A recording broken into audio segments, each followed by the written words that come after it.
Si nous pouvons adorer, si nous pouvons louer, si nous pouvons prier, est-ce que Dieu ne vient pas à la rencontre de nos prières? Est-ce que Jésus ne se manifeste pas? On peut prier 10 ans. Il n'y aura pas de changement.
Matthieu chapitre 16.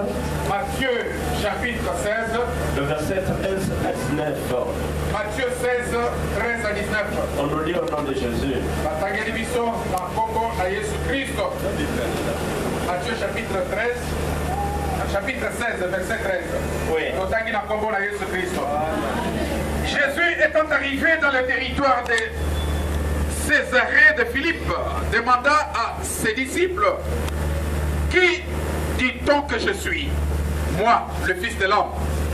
Ils répondirent: les uns disent que tu es Jean-Baptiste, les autres Élie, les autres Jérémie ou l'un des prophètes.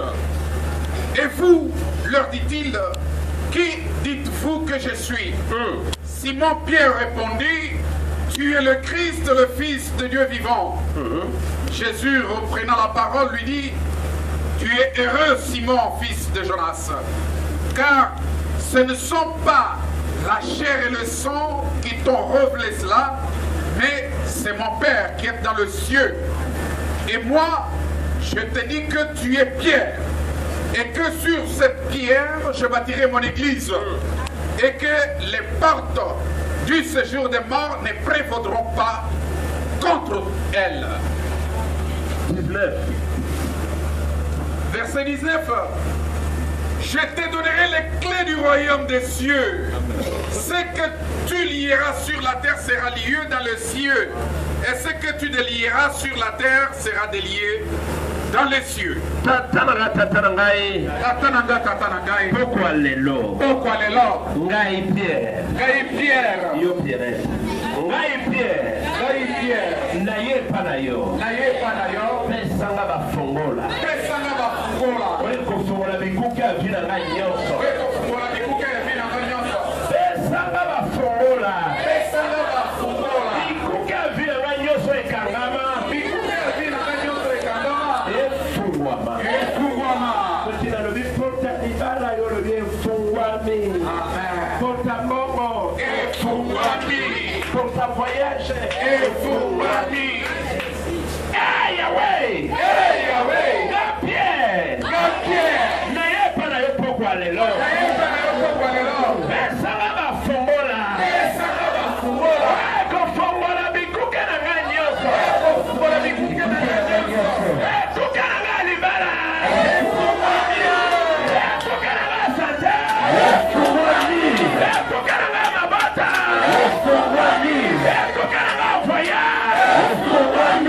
Kuka na ngai mbongo.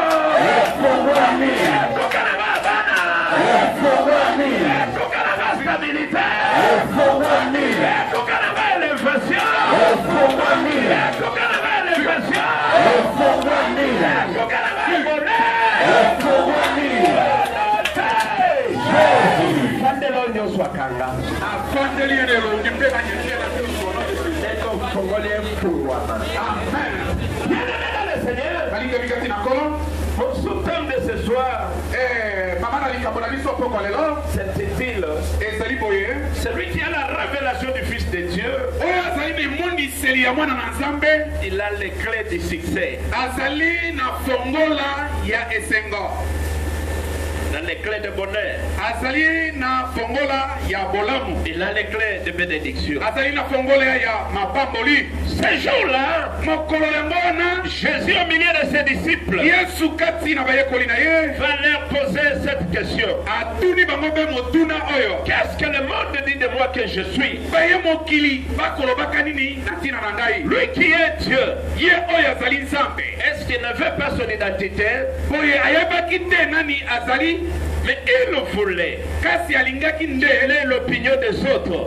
ayoka maloba ya bato mosusu. Qu'est-ce qu'ils disent de lui qu'il est? Bango mpe basi kokaniselaka ye nini. Parce que dans la bouche du prochain, Mpo ete na monoko ya moto il y mosusu a le témoignage de ta vie. ezali na litatoli ya bomoi na yo. Même si nous pouvons dire à 100%, ata kotokoloba ete moke wana likolo ya pas mabana ce que le monde dit que nous sommes. Que nous sommes pas ce que le monde dit que nous ete sommes. tozali oyo mokili elobi te tozali Mais à certain degré, kasi na niveau moko boye dans la bouche des gens, na monoko ya bato il y a la vérité de notre vie. ezali na bosolo moko boye ya bomoi na biso. S'il voulait savoir Yesu alingaki nde ayeba ce que les gens disaient de lui, oyo bato bazali koloba mpona na ntina na ye. alors les disciples ont commencé à parler. eyokoli babandi kouna-una. Les autres disent que tu es Élie. bamosusu balobi ete bato bazoloba ozali Eli. Les autres disent que tu es Jean-Baptiste qui est ressuscité. bamosusu balobi ozali Yohane Mobatisi osekwi. Alors Jésus leur posa la question. Yesu atuni bango mpe Si mosina. telle est l'opinion des gens du monde, soko wana ezali maloba ya bato ya mokili. alors vous qui êtes avec moi, ebongo bino baye bozali na vous ngai. avec qui je vis? bozali koloba nete nazali nani. Qui dites-vous que je suis? bokanisi ete ngai nazali nani. À cette question, Pierre s'est levé na motuna wana Pierre atelemi. avec toute force. atelemi na nguya Il a nyonso. pris la parole. azwi maloba. Il dira, alobi toi, yo tu es Jésus, ozali Yesu le Fils de Dieu vivant. mwana na Nzambe na bamai. Alors Jésus reprenant la parole, Yesu aye kozwa il maloba. dit, Simon, alobi Simone ce ne sont pas la chair et le sang qui t'ont révélé cela, ezali Tu es d'avoir cette révélation. Car c'est mon Père qui est au ciel qui t'a révélé cela. Pourquoi? Parce qu'au jour de la transfiguration, Jésus avait pris Pierre. Il avait pris Jean pour qu'il l'accompagne. Et pendant les 3 personnes qui étaient avec Christ, Pierre était du nombre. Et pendant que Jésus transfigurait, le ciel était ouvert. Et une voix se fit entendre. Celui-ci est mon fils bien-aimé, à qui je mets toute mon affection.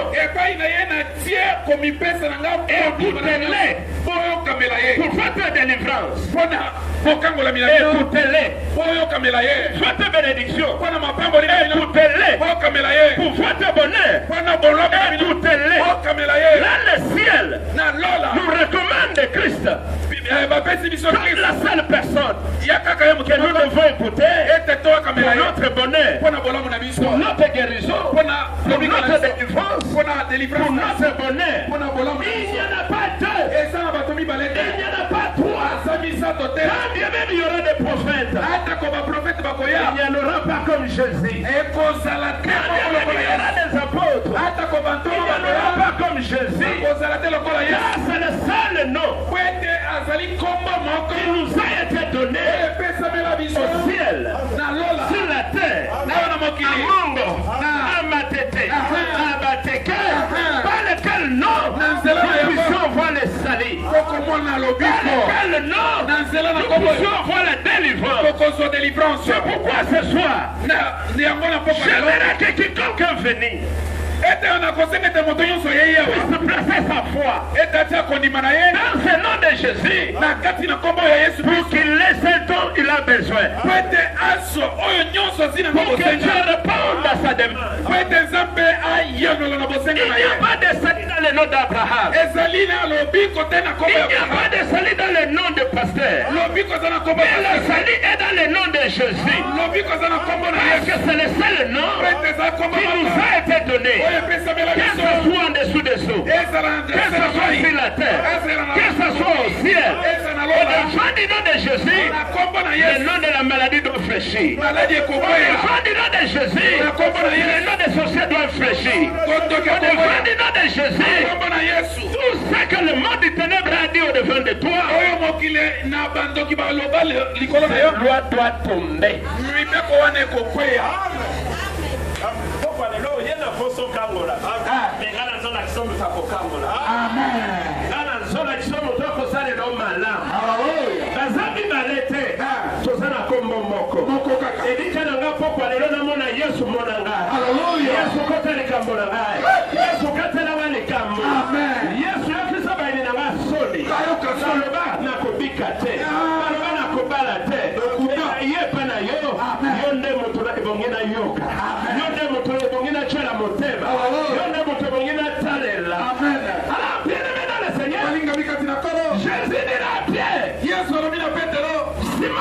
Simon, fils de Jonas,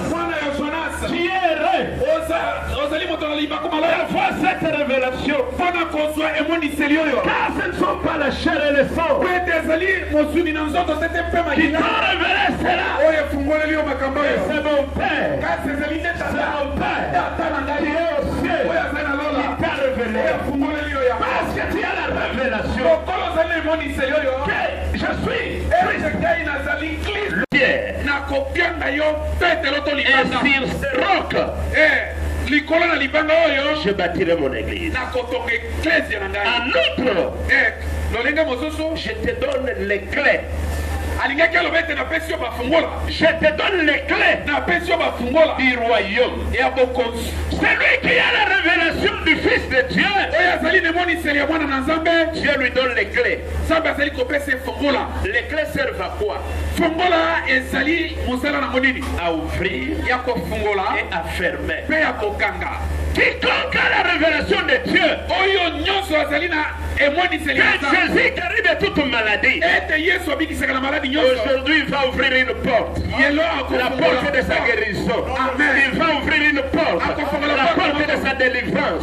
Aujourd'hui il va ouvrir une porte, la porte de la restauration. Aujourd'hui il va ouvrir une porte, la porte du rétablissement. Celui qui a la révélation que Jésus est celui qui bénit,